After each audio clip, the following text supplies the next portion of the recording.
Hola amigos y hermanos, seguimos aquí en la brecha, en lo que quiere decirnos el Señor. Casi siempre terminamos cada vídeo que lo importante es el testimonio, no es lo que decimos, sino lo que hacemos. En este relato de hoy, que sigue Marcos, en el capítulo 3, del 20 al 21, nos dice también algo muy interesante. Estamos en el vídeo 50 para nuestro orden. Es 20 de enero, que es sábado, cerca al fin de semana. Y estamos en el ciclo B de la liturgia de la Iglesia Católica y en el año 2018. El relato es muy breve, pero también muy interesante. Mirad lo que piensan de Jesús.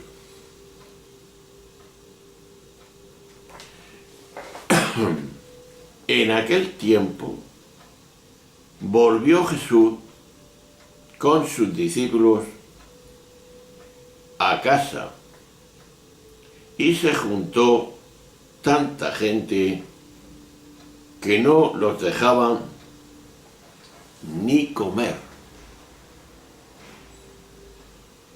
Al enterarse su familia, vinieron a llevárselo, porque decían que no estaba en sus cabales, que quiere decir en nuestro lenguaje que estaba loco.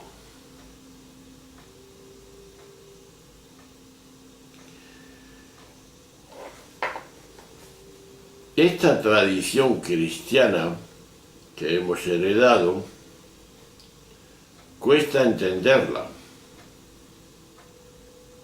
en contra de lo que afirman textos como este.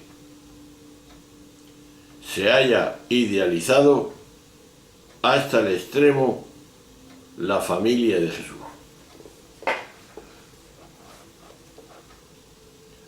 Tal proceso de idealización únicamente se explica desde el mecanismo de proyección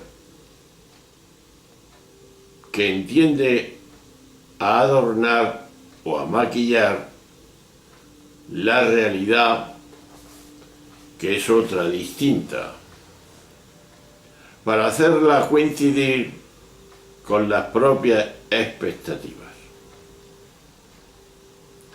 En su laconismo, el texto no puede ser más claro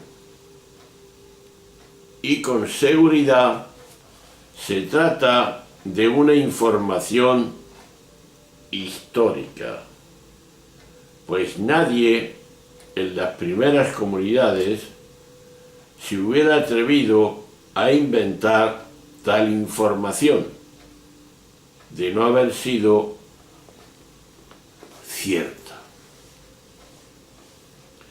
Entonces, ¿de qué se trata?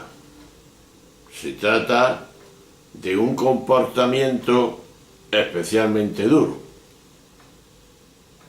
por provenir justamente no de alguien que no conoce, sino de su propia familia, aunque tal vez se tuvo que sentir interiormente presionada por las tomas de postura de la autoridad religiosa que lo seguía para matarlo. La pregunta sigue. ¿Qué ocurrió para que más tarde, a lo largo de toda la tradición cristiana, textos como este se silenciaran y dejaran de ser tenidos en cuenta, como así fue? ¿Cómo se explica que aquel proceso de idealización al que hacía referencia, y es que cada vez somos más conscientes de que vemos lo que queremos ver y que no vemos las cosas como son, sino como somos? Debido a ello, con mucha frecuencia, proyectamos fuera lo que habita dentro, en el doble registro, negativo y positivo. Esto es muy importante. Es decir, proyectamos todo aquello que en nosotros no somos capaces de reconocer ni de aceptar. Lo rechazamos como nuestro, pero ese rechazo no lo elimina, sino que únicamente lo camufla, pasa a formar parte de nuestra sombra y nos obliga a proyectarlo en otras personas, a las que terminaremos igualmente rechazando o despreciando. Pero proyectamos igualmente aquello que desearíamos vivir o que constituye un bien preciado para nosotros. Puede tratarse de rangos o cualidades que no podemos ver en nosotros y volcamos en los demás. Es lo que suele llamarse sombra blanca o sombra dorada, según la psicología moderna de hoy. Pero puede tratarse igualmente de pautas o modelos previamente idealizados, porque constituyen aspectos básicos de nuestra propia cultura, que atribuimos directamente a aquellas personas que admiramos. Eso es lo que ocurrió con Jesús. Cristianos que tenían y defendían una imagen idealizada de un determinado tipo de familia, no podían imaginar que Jesús no hubiera vivido una religión idílica con la suya. Personas religiosas con principios tradicionales muy asentados eran incapaces de entender a Jesús provocador y subversivo, incluso dentro de su propia familia. Este es el panorama normal que estamos viendo y que es lo que la mente, la razón, nos hace ver. La pregunta es obvia. ¿Cuál fue el resultado de todo esto?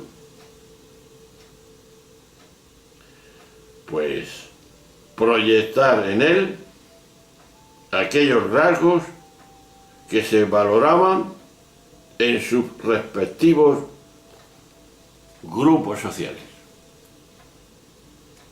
Ni más ni menos. De ahí que la pregunta hoy sería esta.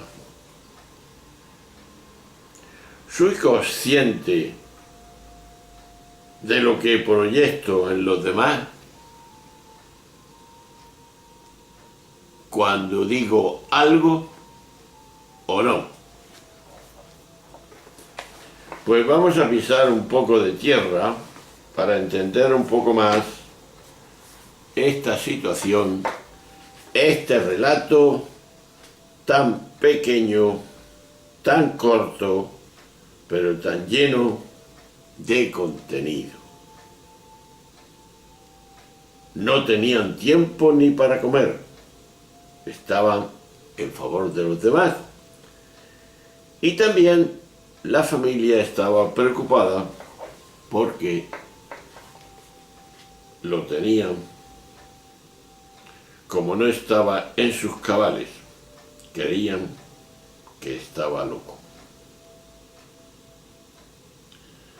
La popularidad de Jesús iba en aumento día en día, de forma que él y los que le acompañaban habitualmente se veían literalmente invadidos en su casa y en su tiempo, de la mañana a la noche. No tenían tiempo para comer. La gente no les dejaba ni tiempo para comer, como estamos diciendo. Los que acudían en busca de Jesús eran los que se denominaban el ochíos, al que pertenecían los últimos, los ignorantes, los de más baja condición social, económica y cultural, los marginados. Por lo demás, una cantidad tan enorme de gente que no podían ser los ricos y los potentados, ya que personas de esa alta condición había muy pocas en la Galilea de aquel tiempo. Es decir, la gente bien, los que tienen de todo, no suelen necesitar a Jesús nada más que cuando quieren tranquilizar sus conciencias o si tienen problemas de salud, de dinero, de familia. Personas generosas hay en todas partes, pero los últimos conectan espontáneamente con la mentalidad evangélica, con el Evangelio. En definitiva, podemos decir, respecto a la familia de Jesús, la familia de Jesús no solo no estaba de acuerdo con lo que él hacía y con la vida que llevaba, sino que además lo tenía por un loco, fuera de sus cabales, dice el texto.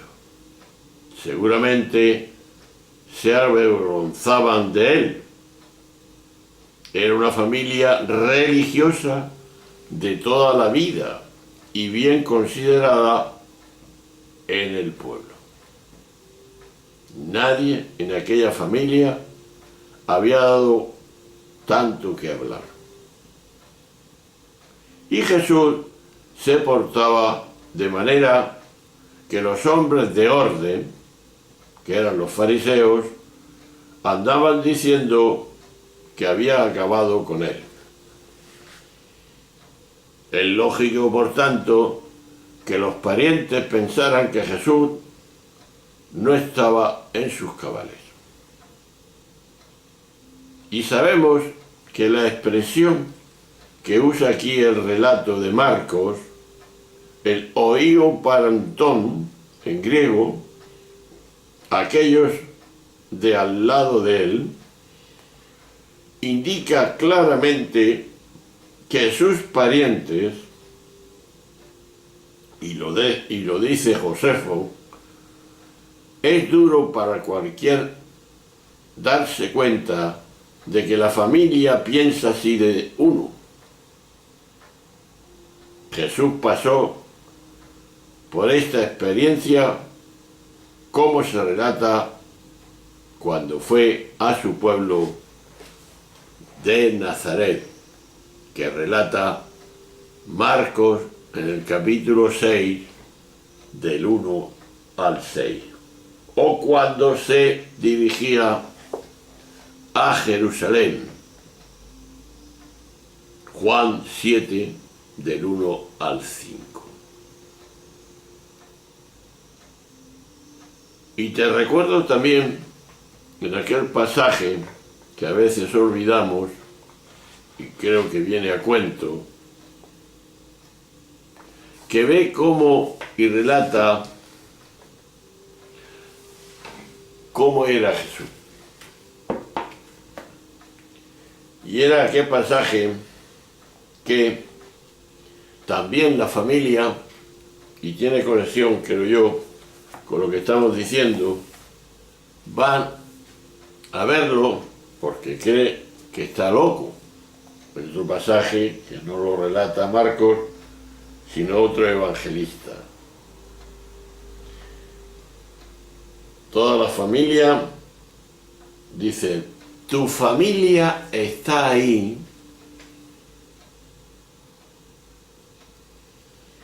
y quiere verte. La contestación de Jesús es la siguiente, y lo sabes. ¿Quién es mi familia? ¿Quién es mi padre y mi hermana y mis hermanos? El que hace la voluntad de mi Padre, ese es mi hermano, mi hermana y mi madre. Imagínate cómo se quedaría María, José y todos sus hermanos. Pues caos. Como tampoco María y José entendieron cuando se quedó en el templo: yo debo de ocuparme de las cosas de mi Padre. En este texto concreto, Jesús está anunciando que por encima de la familia humana existe otra familia más fuerte, que es la familia del Espíritu. La fuerza de Dios creando esa dimensión. Y de hecho sabemos, y no porque nos lo diga la historia, sino porque lo hemos vivido y lo vivimos en nuestra situación. Cuando conocemos a Jesús a lo largo de nuestra vida, no es que despreciemos, porque es una fuente grande y que tenemos que vivir la vida humana con nuestros padres, nuestros amigos, pero hay algo más fuerte que nos da fuerza para expresar el ser familia de Dios, la familia de Dios. Pues ahí es la pregunta que nos hemos hecho al principio. ¿Soy consciente de lo que proyecto en los demás? ¿O qué hago? ¿Por dónde voy? ¿Qué pienso? Jesús fue Pues una serie de...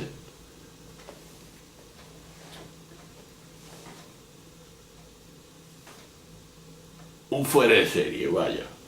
¿Por qué? Porque da una novedad que entonces no se vivía y se comprendía. Como hoy también. Quien verdaderamente lo conoce, pues tiene que dejar todo eso, todos esos pensamientos que tenemos y vivir como él vivió. Subversivo, no estando de acuerdo con lo que mata al hombre, en definitiva toda su doctrina, toda su vida, más que doctrina, era vivencia de su existencia. Pues ahí otra llamada al testimonio, otra llamada a vivir como Jesús, aunque eso nos va a provocar en el mundo actual más todavía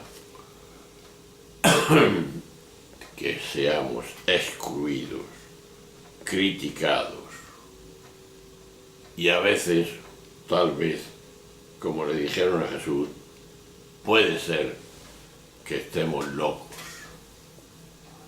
Si esa locura es la locura de Dios, pues es aceptada. Padre, no los saques del mundo, sino prívalos del mal. Ellos no son del mundo. Es decir, nosotros, los que creemos de verdad, estamos en el mundo, pero no pensamos como el mundo piensa. Eso es. Por eso somos rechazados y por eso fue rechazado Jesús hasta la muerte, y una muerte de cruz. Escándalo en aquel momento, escándalo siempre en toda sociedad. Escándalo cómo matamos hoy a la gente cuando no le damos el alimento suficiente, cuando viven como perros, cuando tienen hambre y no pueden saciar ese hambre, cuando piden dignidad y no se la damos, cuando lo vemos sufrir y no le echamos una mano. Pues bien, ahí hermanos, ahí está todo un programa, todo un proyecto de Jesús, que es revolucionario, ¿verdad? Pues sigamos a ese revolucionario, porque lo que trae es el mensaje del Padre, no otra cosa. Y decirnos que somos hijos de Dios y como tal tenemos que vivir. Y el que se oponga a ello, hay que cargárselo, porque está haciendo las cosas mal. Y no lo hacemos por malicia, como él tampoco lo hace por malicia, sino por ignorancia, que ha elegido la ignorancia antes que la sabiduría, que en definitiva es Dios. Un saludo, un abrazo, hasta siempre.